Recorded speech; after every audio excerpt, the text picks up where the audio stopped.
c'est toujours un petit peu long aussi, parce qu'il faut arriver à se mettre d'accord. Mais c'est des joueurs, bien sûr, Frédéric et Quentin qu'on suit depuis un petit bout de temps. On est arrivé à les faire signer donc, après, assez rapidement, parce que bon, maintenant le mercato est assez long. Et quant aux jeunes joueurs, donc il y a Arnaud aussi qu'on a suivi, qui arrive du Poiré, mais qui a été formé à Lille. Donc c'est pareil, c'est ces garçons qu'on suit depuis un bout de temps. Après il y a des garçons qui sont venus à l'essai. Il y a Pierre qui est venu, qu'on suit depuis pratiquement toute la saison. Après, ce qui concerne Christopher, ça s'est fait un petit peu dans les derniers jours, là, et ça s'est fait assez rapidement.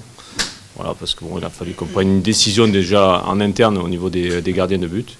Et ça s'est fait très rapidement, mais on a eu des très bons échos. Donc, lui voulait nous rejoindre et nous, on était d'accord pour le prendre. Donc ça s'est fait dans une semaine, ça a été vite réglé. Voilà. Mais c'est vrai qu'il y a des processus différents suivant le recrutement. Ce que je tiens à préciser, c'est que tous les joueurs qui sont ici autour de la table, ce sont des joueurs qui ont vraiment eu envie de rejoindre le DFCO et qui croient au projet et aux objectifs du club pour la saison prochaine. Donc ça, c'est une chose très importante, et ce qui a fait aussi qu'il n'y a pas eu de négociations très très longues. Voilà, les choses se sont faites quand même assez rapidement, et pour moi, c'est très très important qu'on ait des joueurs qui soient motivés, qui croient au projet du club. Bon, déjà, il y a eu pas mal de réactions sur ma venue chez l'ennemi dijonnais. C'est vrai que voilà, ça a été un choix pas simple à faire, puisque justement, par rapport à la rivalité entre les deux clubs, mais qui pour moi s'est montré rapidement évident. Voilà, j'ai eu des contacts et rapidement j'ai fait mon choix. C'est vrai que j'ai eu une proposition de prolongation d'Auxerre que j'ai jugée plutôt irrespectueuse. Et dans le même temps, Dijon m'a montré une volonté de me faire venir. Donc voilà, mon choix a été rapidement fait. Après on ne peut pas empêcher les gens de réagir. Bon, certes, qu'on me traite de traître, ça peut aller, mais après, quand ça passe aux insultes, me souhaiter des blessures, c'est vrai que je ne l'ai pas très bien pris, mais bon, après, on va dire qu'il y a des abrutis partout.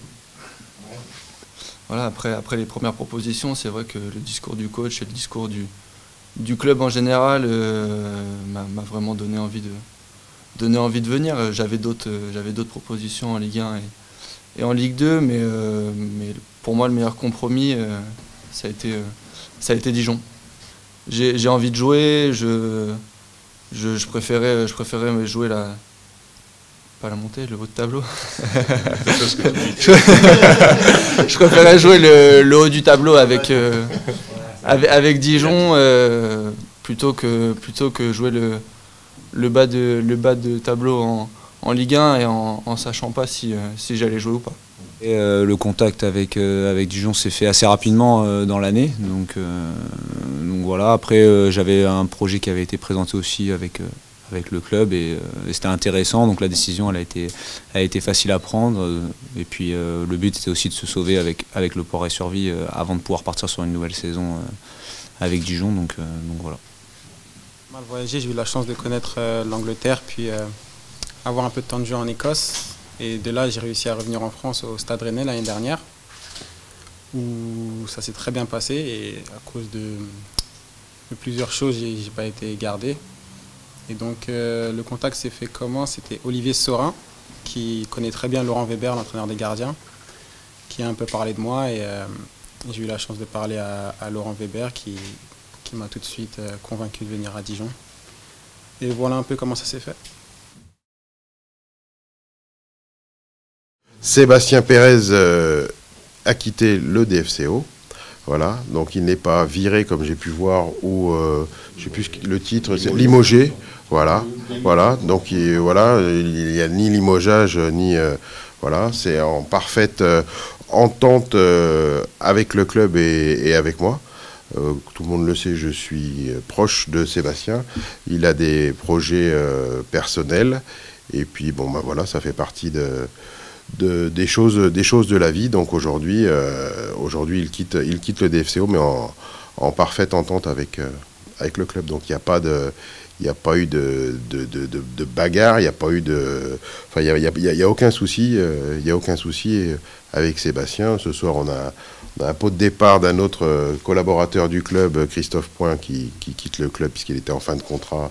Donc le directeur du centre de formation, il va venir saluer l'ensemble des salariés, les joueurs aussi.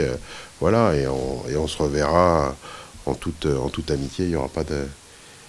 Donc quand je lis dans la presse certaines choses, les mots des fois peuvent me blessent. Voilà, et je pense qu'il peut être aussi, je l'ai pas eu ce matin, mais il pourrait être aussi blessé. Donc je tiens vraiment à préciser que c'est pas du tout ni viré, ni limogé, ni quoi que ce soit.